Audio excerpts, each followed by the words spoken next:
Hi YouTube world, it's me again. I know it's been a while since I recorded my last video, but I do have a reason for that.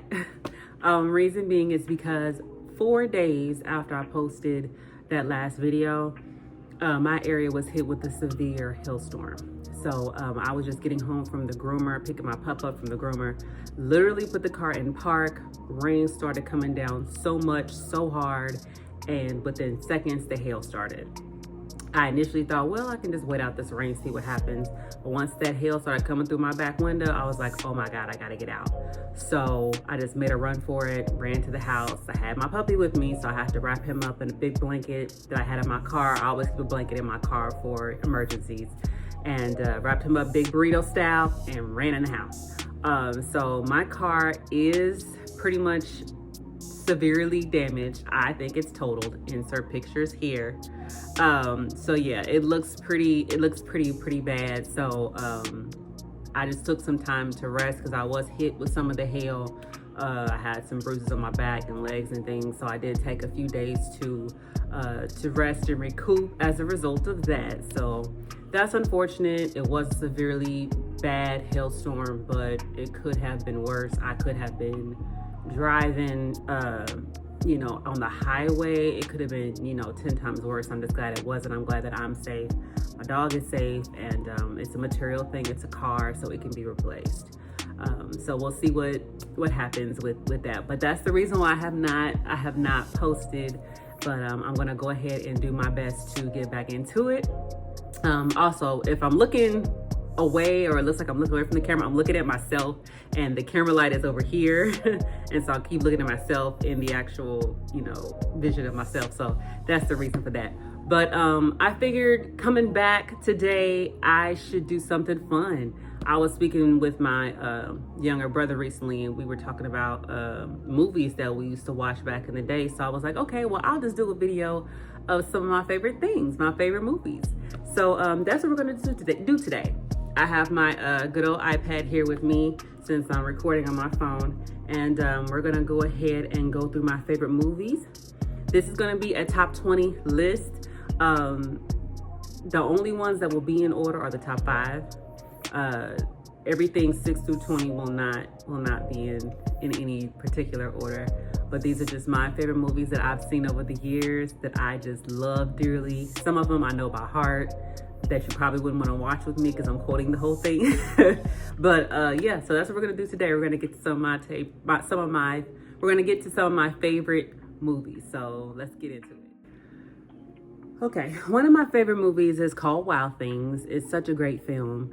It has so many twists and turns that you do not see coming. If you think once you think you know what's going on with the story, you don't.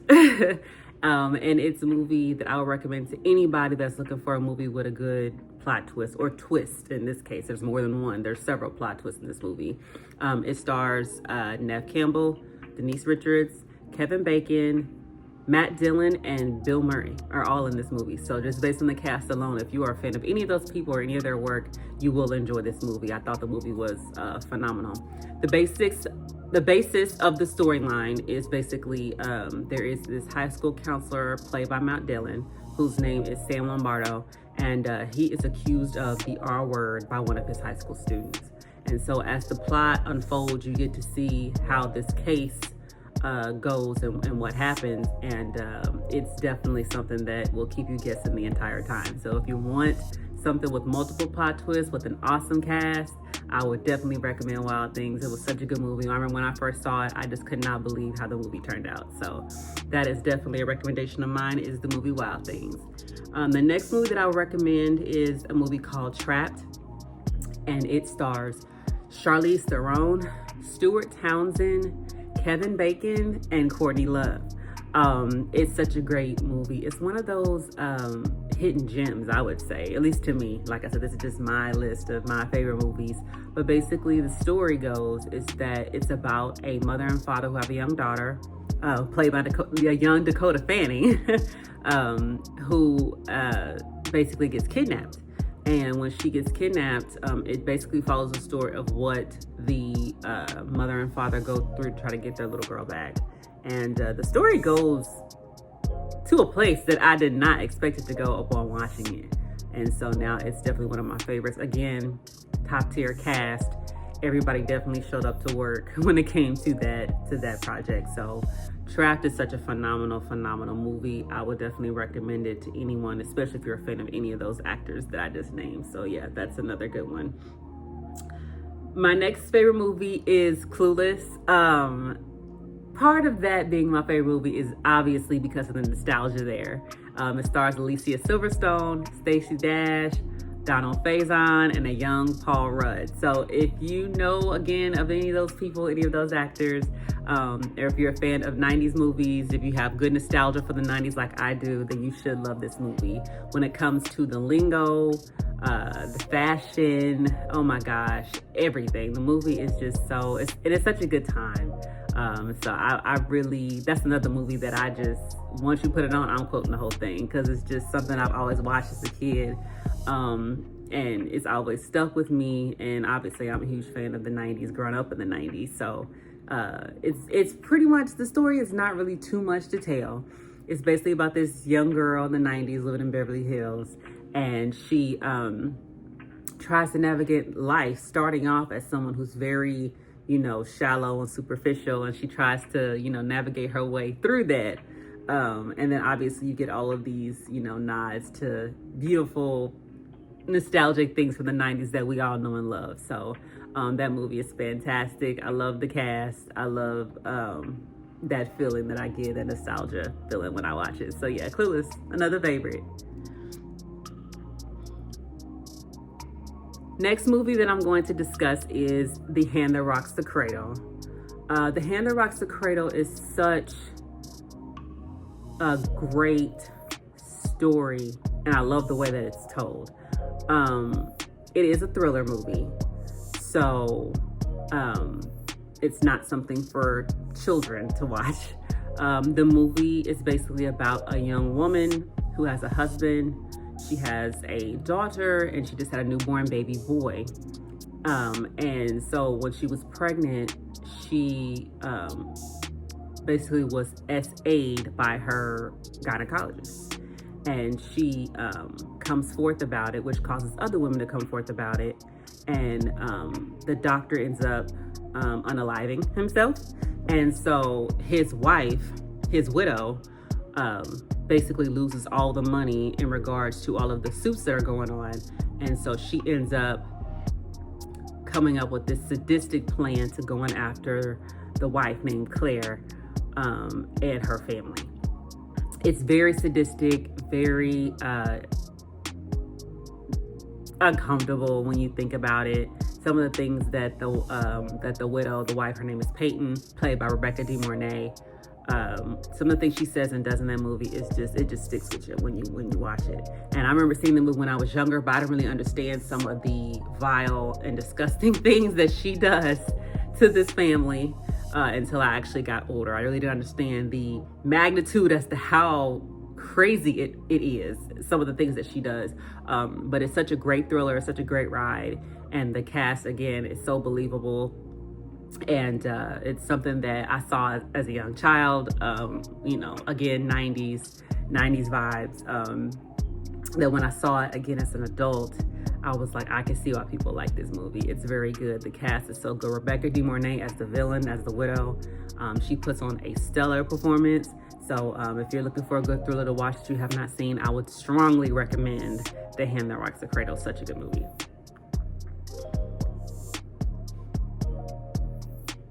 The next movie I'm going to bring up is Stephen King's Storm of the Century. This, of course, is a horror/thriller movie. Now, note, when it comes to this movie, it is over 2 hours long, okay? So if you're one of those people who don't like movies to last no more than an hour 30, this is probably not the movie for you. But it is based on a Stephen King screenplay, so it's not one of the stories that he actually turned into an actual published book. It's based on one of his screenplays. Basically, the story is about this little town. It's called Little Tall. That's the name of the town, Little Tall Island, and it's in Maine. You know, all of Stephen King's stories are set in Maine because that's where he's from. But basically, this unknown person comes into town named Andre Lanoge, played by Colm Feore, and he ends up killing this elderly lady in the town. And once he kills her, he sits in her house and he waits for law enforcement to come and arrest him. And as his presence is heard throughout the town and he's arrested, a lot of strange, deadly things begin to happen. And I think one of the, aside from the acting being great, I think one of the things I like about the movie is that they didn't really look like the cast, especially, even the, B-list cast that were in the movie. None of them didn't really have like a Hollywood star, like, appearance. They just seemed like common people living in this, little town. And lots of scary things begin to ensue in this movie. And if you know or familiar with or love Stephen King, then you should have an idea as to what you're getting into to watch this one. But definitely set aside a good weekend to watch it. We used to have it on VHS, so it was 2 tapes long. So if you choose to watch this one, I believe it used to be on YouTube. I don't know if it's on YouTube anymore. And it used to be on Hulu as well. But it's a great movie. It's Stephen King's Storm of the Century, and the ending is it's so shocking, and it leaves you with such an empty feeling when you watch it. I'm not gonna give away any spoilers, but again, it's such an excellent movie. So yeah, Stephen King's Storm of the Century, check it out. Point of No Return is another favorite movie of mine. It stars Bridget Fonda. Point of No Return, and another movie that I have on my list for her that she's in, is one of the reasons why I love Bridget Fonda. I know she doesn't act anymore, but she is just fantastic in this movie. Basically, she is a girl who is, a junkie, and she has to go to prison for a robbery and for unaliving some people. But while she's there, this like Secret Service agent basically puts her underneath another name and makes her go into training because she has a couple of job assignments as an assassin that she has to take out. And her performance is phenomenal. Again, I know I'm using the word phenomenal a lot, but such a great, fantastic performance from her. And I love the story. The story just keeps you wondering what the heck is going to happen next. So there's definitely suspense there. And I know that it has been, the movie has been taken from other forms of art, which is fantastic. I love when a piece of art can take, or be inspired from, I shouldn't say take, be inspired from other pieces of art and actually be its own thing at the same time. So yeah, Point of No Return is such a great movie, and you really feel for her character in the movie. Her name is Maggie. Bridget Fonda's name is Maggie in the movie, but she goes underneath the name Claudia, and then her assassin name is Nina. So anytime he calls her and basically like, he's okay, it's time for your next job, he calls her by Nina over the phone. So great movie, fantastic acting. It's one of those you gotta kind of see it for yourself. But yeah, fantastic film. Let's see here, what else I have.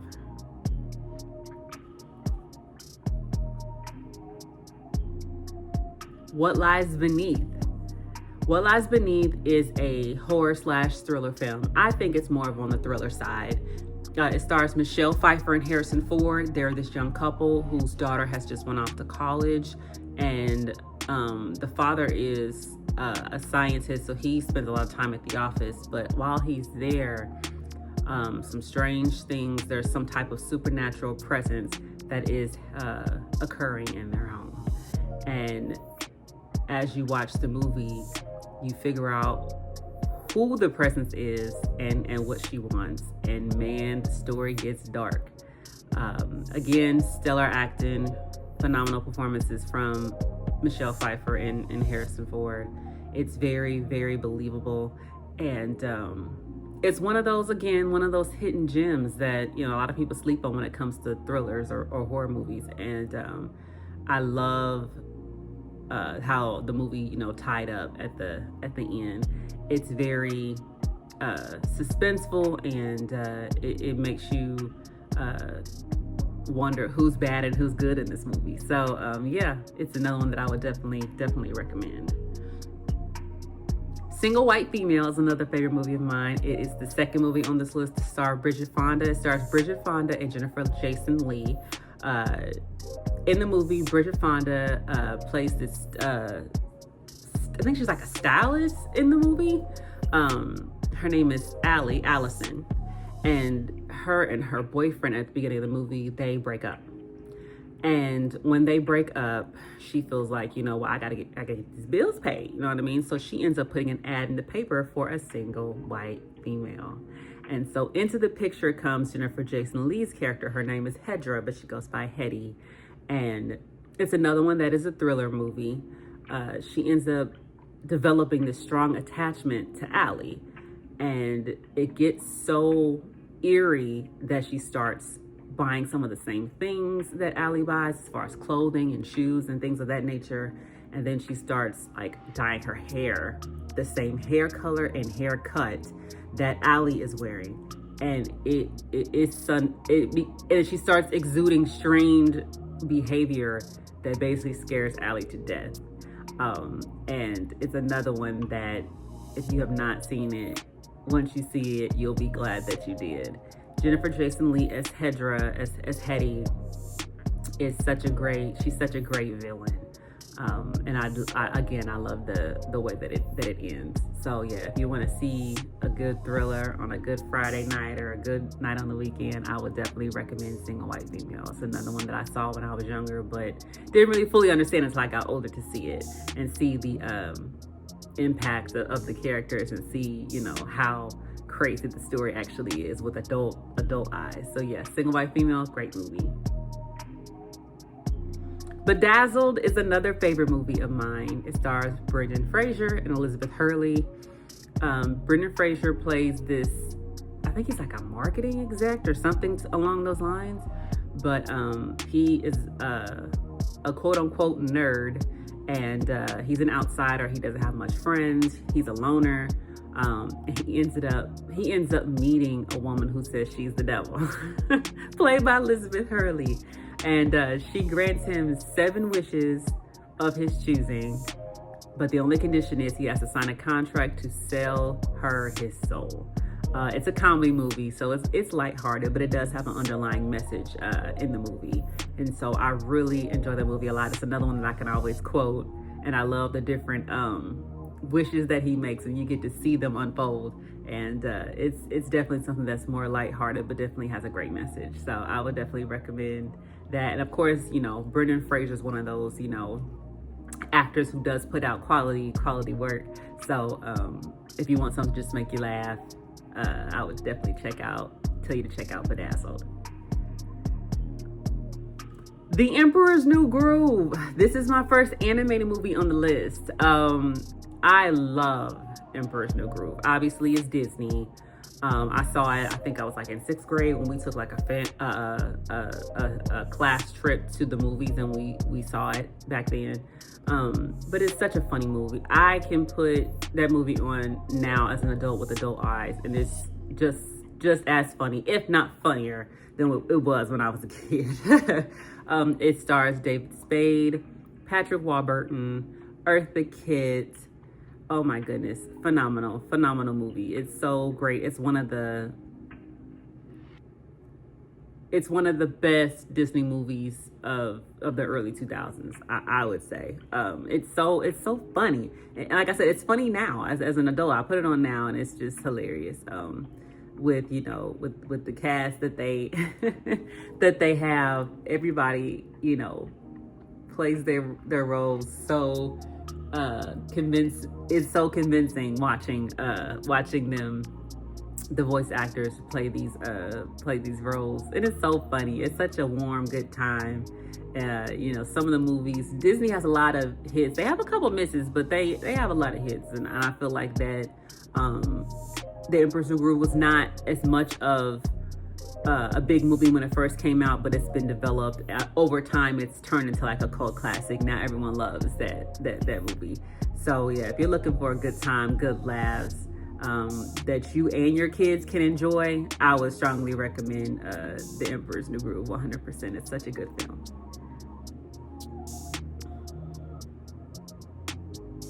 The next movie on my list is The Others. I love The Others. Again, it's a horror/thriller movie.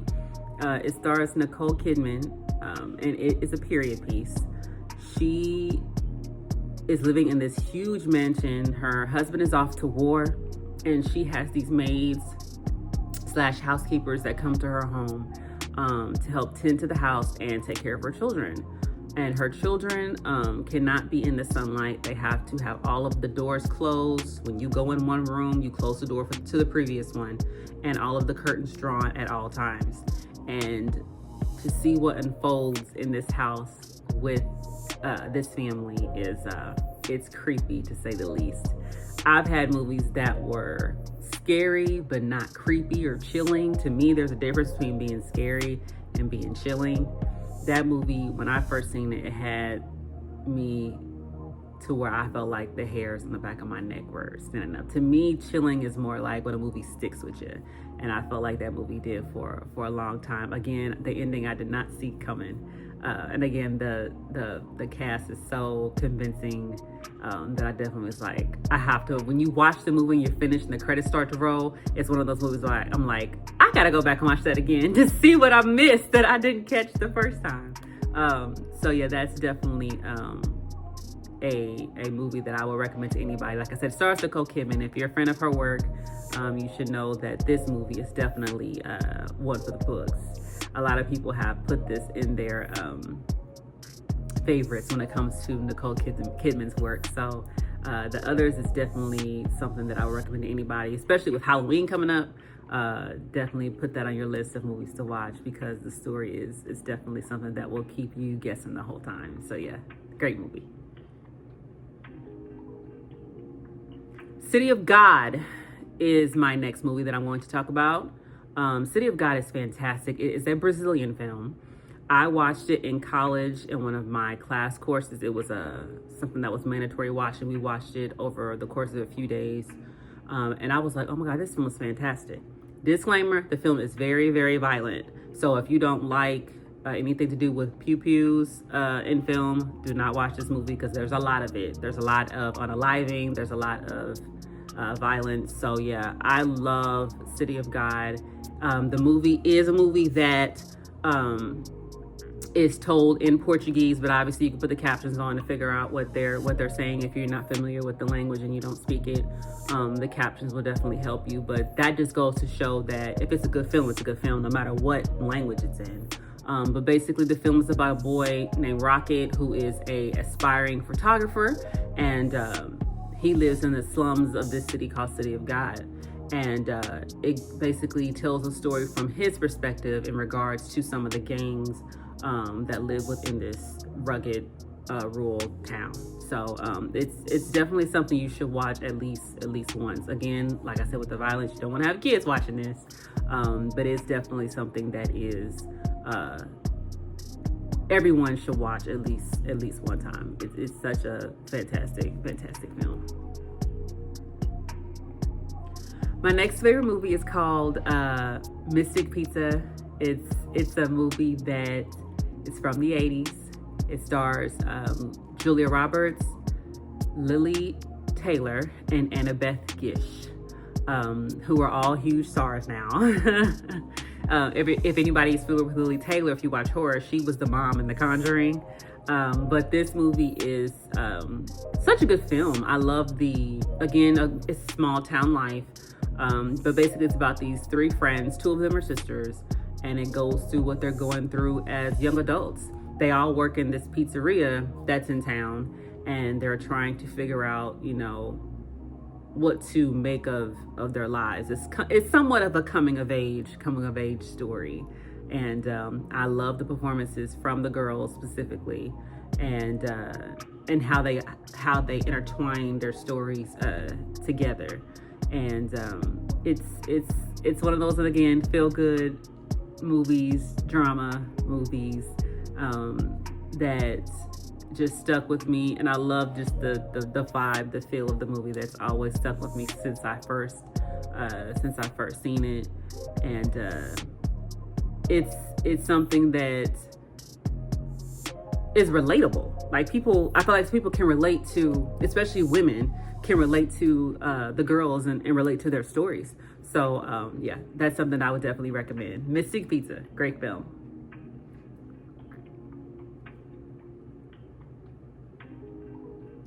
Next movie on my list is A Low Down Dirty Shame. Okay, again, 90s. I'm a huge 90s fan.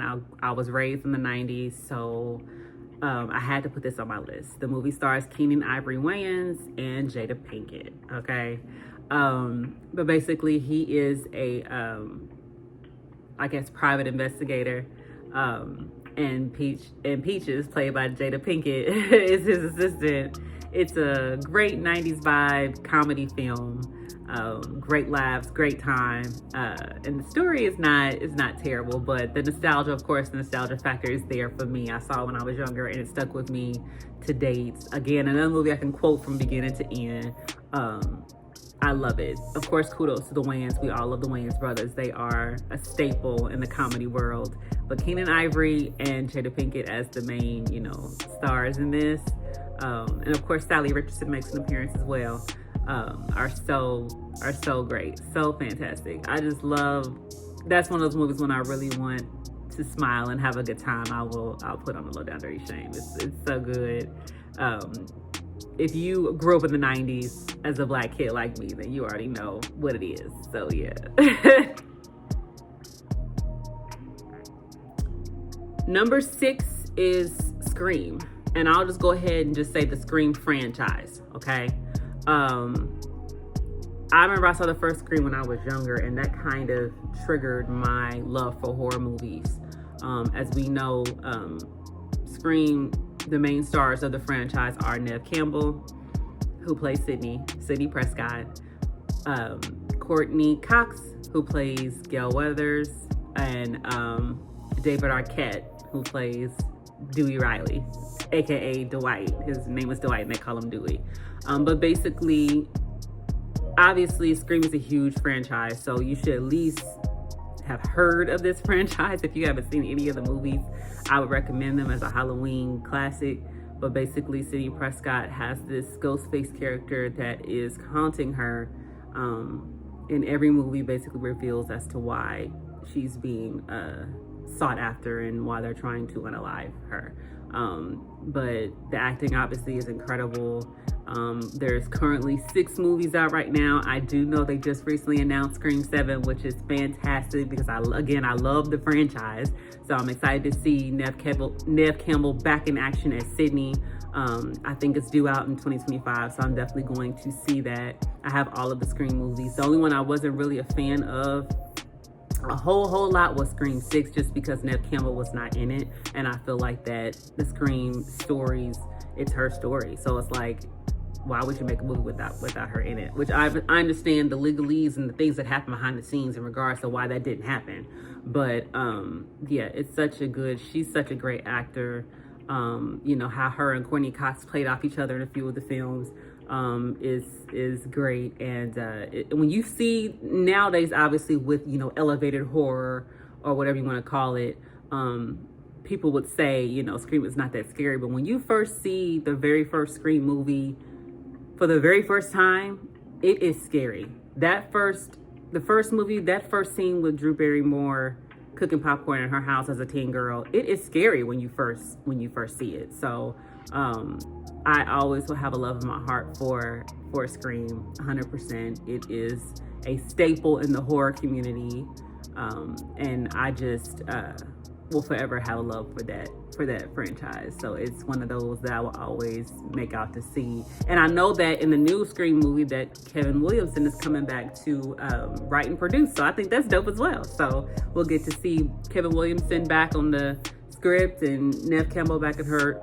shoes as Sidney, so I think it's going to be a great watch. So Scream is definitely one for the books that I would always recommend to somebody who wants to watch a good horror slasher, Scream is definitely the go-to.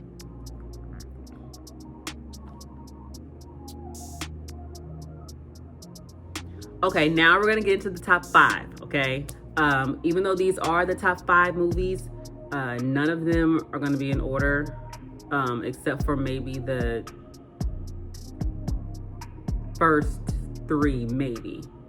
As a matter of fact, you know, from the ones that I have here on the list, yeah, these are the only ones that are in order, are these 5. Okay, I'm pulled up 10, but 5. These 5 are the only ones that are in any type of order. Number 5 is Eve's Bayou. I saw that movie again when I was younger, and it really didn't have a huge impact on me. Excuse me. It didn't really have a huge impact on me until I got older. It's such a great film with a unique story. Star-studded cast. It stars Journey Smollett as young Eve. It stars Journey Smollett as Eve. Megan Good as Cicely, a young Megan Good. Samuel L. Jackson as the dad, Louise. Lynn Whitfield as the mom, Rosalind. Debbie Morgan as the aunt, Samuel Jackson's sister, Moselle. So yeah, great cast. Great cast. I mean, by those names alone, phenomenal. Great cast. But basically, Eve is the youngest daughter of this family, and her family is known. They live in rural New Orleans. Rural Louisiana. I don't think it's New Orleans specifically, but rural. They live in rural Louisiana, and they have this gift of, they call it the gift of sight. This psychic ability to where, if someone lays their hands on your hand, you can kind of see into their life. And as a young girl, Cicely witnesses her father having an affair. Okay, and during this time, it's summertime when this happens, so all the kids are out of school, and she ends up taking on this new perspective of who her father is and the things he does when his mom or his children are not around. And it goes into the gift of sight, and it goes into voodoo a little bit, and it's such a good story. And I would always, it's another one that I quote when I watch it. I quote the whole thing. But again, 90s vibes, you already know what it is. But it's another one where the story is not something that you see every day. And I love the performances, especially the performance. My favorite performance on screen, obviously, is Journey's as Eve. And she was so young at the time. She puts on a phenomenal performance. I don't think anybody else could have played that role like she did. And the outcome is heart-wrenching, to say the least. So yeah, if you've never seen Eve's Bayou, that is something that I would definitely recommend. The next movie probably is an obvious one, but it's The Color Purple. Again, star-studded cast: Whoopi Goldberg, Oprah Winfrey, Danny Glover, Margaret Avery. Oh my gosh, Radon Chong. Man, it's just 5-star film, 10-star film.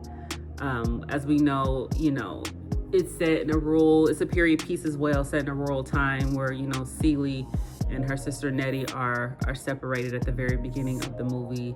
And it basically goes through her life, and it shows her coming into herself, coming to her own, coming into her womanhood. And the trials and tribulations are so dark that she has to go through, which, from what I gather, the movie is a little bit softer than the book by Alice Walker, which I have the book. I haven't read it yet after all these years, but I had to make myself go and buy the book so I can definitely read it soon and see how much it compares to the film. I'm still so frustrated that during the year of the Academy Awards, the Oscars, that it won 0 Oscars. For all those great performances in that movie, for it to win nothing is just shocking to me. But it's another one that's become a cult classic. Such a heart-wrenching, sad story. When you see, you know, her breakthrough towards the end of the film, it's phenomenal to watch. And if you've never seen it, it's a tearjerker. So make sure you have the tissues on hand, because it is such a magnificent film that I would recommend everyone to watch at least once. So yeah, The Color Purple, fantastic. Number 3 on this list is Enough. Enough stars Jennifer Lopez, and I know what people say about Jennifer Lopez, but I do love her as an actress. She does put on great performances when it comes to her acting resume. Enough basically stars Jennifer Lopez as a woman named Slim, who is a waitress, and she meets this guy named Mitch who comes into her diner one day, and they end up falling magically in love. And then as time goes on, she has a baby. He works like on a construction site, so he's gone a lot. But once they live this comfortable, nice, happy, you know, life, living the American dream, she finds out that her husband is not all he's cracked up to be. And there are some things that are revealed in the movie. She has some revelations that come to light that she's not at all prepared for. And so she ends up having to, you know, seek redemption and take her life back, which is such when the climax happens in the movie and she, you know, says, I'm gonna do this on my own. I'm gonna make sure that, you know, this doesn't happen to anyone else. It's so good. It's just such a good movie. I mean, like I said, Jennifer Lopez has put on a lot of great performances throughout the years, but I have to say Enough is definitely one of my favorites. Again, another one I can quote from front to back. But obviously I don't want to give anything away for anybody who has not seen it. But it is such a impactful film, at least it was to me, to see this woman who was like timid and fearful to, you know, stand up and say, I'm gonna take my life back. This is my time, you know. And I love that. I love that so much. So great movie. The next 2 movies that I'm gonna mention are interchangeable in the 1 and 2 spot. I change them all the time because I love them both so much. The first one I'm going to mention is, it's called Imitation of Life. There are 2 versions of this movie. The one that I love the most is from 1959. It stars Lana Turner, and it's in color. The previous movie that came out in the 30s is also a great film. It's just that I saw the one from 1959 first. So that's the movie that obviously I like the most because that's the one I saw first. But I have seen and I do own both versions of the film. But in regards to the story, Imitation of Life is basically about this young Caucasian woman and her young daughter who meet this African-American woman and her young daughter, and she ends up moving the African-American woman, the black woman, and her daughter into her home. But the black woman and her daughter is of fair skin, so she's what we call white passing. So when people see her next to her mom, they don't really register the fact that this is the woman's mom and not her like maid or whatever you want to call it. And it shows what happens throughout their life as they live together, some of the discriminatory and racism experiences that they have to go through while they live in this home together. And again, where the story goes, you do not expect it. Again, it's another one that I feel like everybody should watch at least once, especially if you are living in America. It shows the impact of your environment, how your environment can impact you, how racism can impact you, and, you know, actually, you know, change your outlook on life. And I think that my mom is the one that showed this movie to me a few years back, several years ago. But I think that it's something that, again, that everybody should watch at least once, because the message in the movie is so strong. It's so strong. And it's another one that is a tearjerker. Have those tissues ready because you would definitely need them, because it does pull on the heartstrings a whole lot throughout the movie. And it's so impactful. So impactful. Yeah, fantastic film. No notes, great film.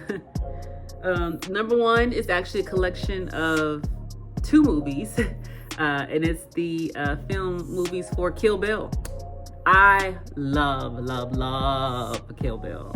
I know it pulls a lot of inspiration, a lot of different Easter eggs from different moments in film, specifically Asian kung fu movies and things like that, which I think is fantastic. But the movie has such a great story. I love the cast: Uma Thurman, Daryl Hannah, David Carradine as Bill. Oh my goodness. Michael Madsen as Bud. Just everybody, just stellar casting. The movie follows the story of this young assassin named Beatrix Kiddo, who's played by Uma Thurman, who is the head, who has a relationship with the head of their assassination squad, whose name is Bill, and he tried to basically unalive her. And the movie is basically a revenge story of her taking out everybody on the assassin list one by one until she gets to Bill. And it shows what she has to go through. And also at the same time, which I love, reveals a little bit of her backstory as to why she is the way she is, and some of the people she's met along the way. And obviously the movie is broken up into two parts. There's volume 1 and volume 2. So you can't really watch one without the other one to understand the complete story as to what's going on. But I love the action in it, all of the martial arts. Uma Thurman is phenomenal as Beatrix. In the movie, she's called the Bride for the most of it, because that's what the media knows her as, the Bride, when she was attempted to be unalived. But her name is Beatrix, and I just, again, another quotable movie. And I think that as soon as you see volume 1, you're going to immediately want to see part 2 to figure out how is this movie going to wrap up. So I love the way the movie is shot. Quentin Tarantino, of course, the way he shot the movie, the different colors that are used. In volume 1, there is a like 20-minute animation sequence that happens that comes out of nowhere, but it just somehow fits with the movie. It definitely is important. It's very memorable when you first see it. The music in the movie, the score is fantastic. The different elements he pulls from to get that, even with the 5, 6, 7, 8s that are performed at the end, is phenomenal. So I would definitely recommend that, especially if you're a fan of Quentin Tarantino. You already know what it is. You already know what he's coming with. So but honestly, I think a lot of people would agree with me when I say that Kill Bill is definitely one of Tarantino's best works. And in addition to, the styling of the film and the casting and the way it's shot, I love the story. It's a simple story too. It's a revenge story, but I love the way that the story unfolds, and it's not a linear storyline.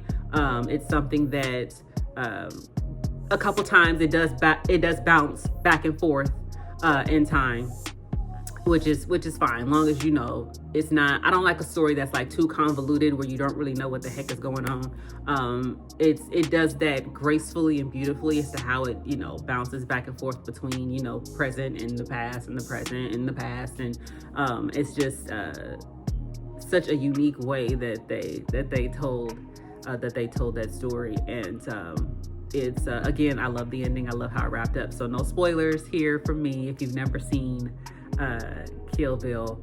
But yeah, that's another one that is definitely for immediate viewing if you have never seen it.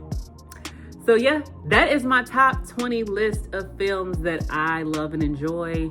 Obviously there's more films out there that I do love to watch, but these are my favorites, my top 20.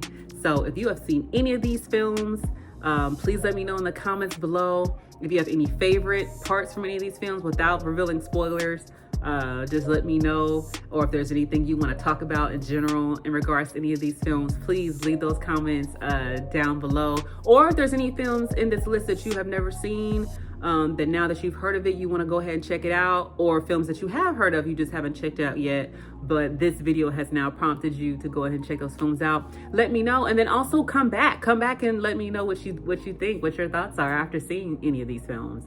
I am a movie buff, so I do love watching cinema as much as I can. I love to get lost in a good story with good casting and a good script. So I'm always, like most people, I'm a big movie girl. So yeah, so that is going to be today's video. If you have any questions or you have any suggestions of anything you want to hear from me, please again leave those comments down there. Let's talk about it.